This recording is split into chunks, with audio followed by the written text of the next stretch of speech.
Okay, we have about 10 minutes for questions. I would like to invite people to approach the microphones in the middle of the aisle. And perhaps we'll collect 2 or 3 questions first and then allow the panelists to answer. So please. Thank you. I'm Cinnamon Dornsife from Johns Hopkins SAIS. Thank you to all of you. And I have a question for Jean-Louis. And I'm interested in the international budget partnership that you agreed and a couple of governments volunteering to make public all of the data of all financial resources available to them. What were the incentives that encouraged those governments to step up and be so brave? Hi, my name is Francis Gagnon. I work at IFC, which is a member of the World Bank Group that works with the private sector. We are just getting interested into open data. We are not part yet of the Mapping for Results and the Open Data Initiative at the World Bank, but we're considering joining. So I was especially interested in what I heard about who's funding that, where are the incentives, can this be just built into the systems and we're going to have locations, everything magically? It's going to be added without any cost and we're going to have those, or should we provision for this? But my question is more about how can I know what users want to see from IFC in this case? How can I go about consulting? Who are my users? Is it research centers? Is it, am I going directly to the beneficiaries who want to know where IFC projects are, etc.? So how do you go about knowing what data to release? Thank you. And we'll collect one more. Very quickly, I'm interested in the IATI adoption and who is adopting. I think the Development Gateway, its great innovation in early days was it declared a data standard. I'm very excited about the potential for IATI only if people actually adopt it. Great, thank you. I think we'll let Jean-Louis take the first question. Thank you. I think that the answer to your question about who are the brave countries, I think it depends largely on the willingness of and the courage of the Minister of Finance. I know intimately a story of Nigeria, where when somebody who used to work here and shall not be named was Minister of Finance, the budget was put on the web. When she left, the budget was taken off the web. So I think it has a lot to do with the leadership and the courage it takes to do this. What I was talking about in terms of our relationship with the international budget partnership is slightly different. It's the fact that we have done quite a bit of work, we being the Development Gateway, in building 8 management platforms. And as soon as I walked in this job, I said it's great, but it's not enough, because what benefits we can demonstrate through more transparency and better management of aid has to be translated to the budget. Otherwise, you really are not doing the right by the country. So what we're trying to do, and we have countries, we have 3 countries right now, is Kosovo, Timor-Leste, and Burkina Faso, that are interested in building a system that will provide the decision makers with a comprehensive view of the resources available to them. Now, Kosovo has made its aid information public so that you can go and look at it. Maybe we can convince them to extend this publicity, this openness to their budget data. But I think that what we can do is build the car. We, as Development Gateway, we don't have the leverage that David talked about to really encourage people to do it. So what I think is going to be the pattern is that if we find 3-4 governments who do it, then the competitive spirit will begin to come in, and then we'll get more of those. But I think what's important is to have the cars, the tools that make it possible to do this in a way that will be credible to the public and to the people who know. So that's really the best answer I can give you, is first to build the infrastructure, and then to have those who can, whether it's the FID, whether it's the World Bank, whether it's the U.S. government, to really push on this. And that's why the initiative that the presidents of the United States and Brazil launched at the General Assembly on open government, I think is extremely important. I know, for example, there are very good examples. In France, any citizen can build their own budget. They have you go to the Ministry of Finance website, and they have a tool by which you can say, I would prefer more spending on education. So you have the resources available, and you can build your own budget yourself. When do we will see this in Nigeria? When we will see this in Indonesia? I don't know. But I think that we're moving in this direction, I think. I think Aleem has yet another image. Sorry, I think in terms of pictures. So here's an example of Kenya, which is one of the countries that I think you might have inquired about indirectly, is that this is a country which has now made a decision to make all of its public expenditure information public. So it went almost overnight from being a country that in Swahili, I mean, even some of the language around openness was not, or the word for, one of the words for government in Swahili means secret. And so almost overnight has now become a country which is one of the most open countries in the world in terms of this kind of information. And now, for example, you can go to a community app which has been built on top of Kenya's open data initiative, and it shows you what's happened with public expenditure over the last few years almost immediately.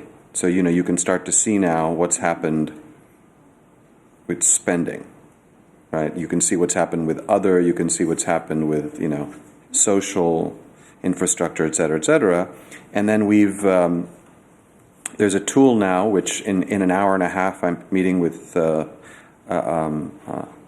team from Google Fusion Tables, which is going to ingest all of the data which I'm about to show you and see what they can do with it, because my instinct is, why should we be spending lots of time trying to do visualizations like the one I'm about to show you when they can probably do it a lot, better than we can. So we're about to give them spreadsheets that have literally millions of rows of all public expenditure for Kenya and Moldova over the last 10 years to see what they might be able to do with it.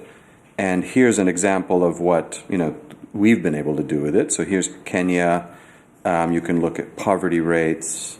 You can then compare per capita expenditure. I mean, I'm not going to get into details, but you can sort of get a sense that you look at where spending is versus where outcomes are, and you look at the difference.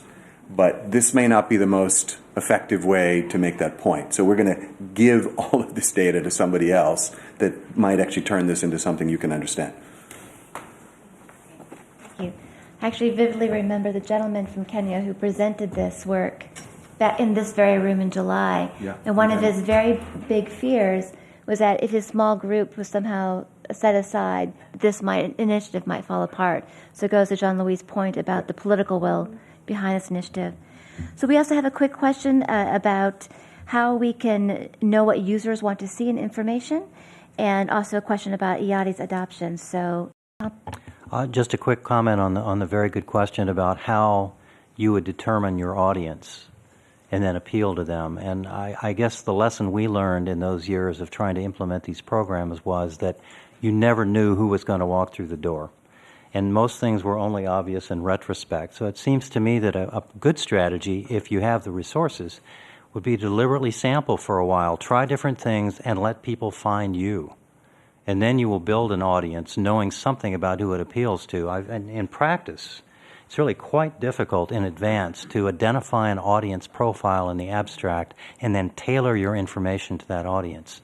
So I think the tools now are sufficient for some learning to occur in a fairly broad spectrum early in the exercise that you undertake, and you'll very rapidly become an expert in that domain yourself. our experience with the Haiti aid map, I think, is useful in thinking about this. We actually partnered with an unlikely partner, the Chamber of Commerce, because there are all these American businesses that were interested in doing business in Haiti. They sort of combined some altruism and some good old-fashioned capitalism. But by partnering with an organization that wasn't exactly like us, that was actually very useful in terms of the kinds of questions we asked and sort of what data was relevant to people. So that's another sort of way in to think about that. And then also I think we picked a point where there was a real demand, a real hunger for information by a whole lot of different people. So we didn't pick the audience, we picked the hotspot. There's also, I think I'm still sort of learning this world of information technology, but I think that there are analytic tools that allow you to really decide where are the hits coming, what is the information that people are increasingly looking at, and you can intelligently just feed this back into your design, back to the feedback loop and learning. And I think that the advantage is that we now have tools that allow you to know what is it that people, what are the sites, what are the way in which, what the advertisers know how to do very well. We need to learn this as we do our own sense of finding out, how much time do people spend on the site, where do they click, and then you take this information back and you can really begin to, in a sense, target your site or refine the places. That's how you find out what people want. It's also for large organizations such as the one we're in, it's a mindset as well, that you're no longer the one who knows what people want, but you have to learn how to learn what people want and listen. Sort of the fact that omniscience is no longer in existence. This place here used to have a quasi-monopoly on knowledge about development, no longer. And I think that really requires a real mindset, a paradigm shift. I was just going to echo with the example of Kenya, and it ultimately comes back to listening. So I think the sort of impetus in the question is that there's a lot of information. Do you want to boil the ocean? So the answer is no. You release out what you deem to be high-value data sets, and then you listen. And what the Kenyans did was they released a bunch of data, and they said, we've done open data, we're done. And within a couple of days, they got 180 requests for, what about this, what about that? Can you share crime data? Can you share this data? And they said, what is all this? And we said, those are your users. They're telling you what they want. And you could start clustering the requests. It was very clear. People wanted more poverty data. People wanted data on educational results. They wanted data on location of health clinics. It was very clear, if you listen, what kind of data people actually want. Just a quick point on IATI. I'm not sure it was a question as much as it was just an advertisement or a plea and a statement of the obvious, which is principles are great, but execution is what matters. And so I would just say on that point, on behalf of the U.S. government, which, heading into Busan, this is another opportunity for what I think Jean-Louis was talking about on peer pressure and leadership and competitiveness. And these are always big, high-profile events where pressure comes on those who have not signed. And so I will say that I think this administration is very proud of the co-leadership on the Open Government Initiative leading into UNGA, and the IATI space is one to watch going into Busan.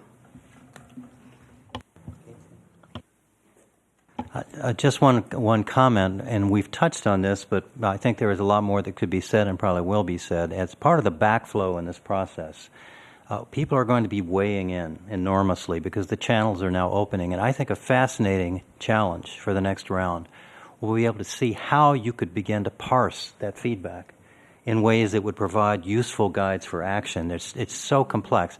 I mean, if you think about the commercial world, Amazon has an approach to this in book sales where people rate. TripAdvisor has it for restaurants and hotels. That works in that context.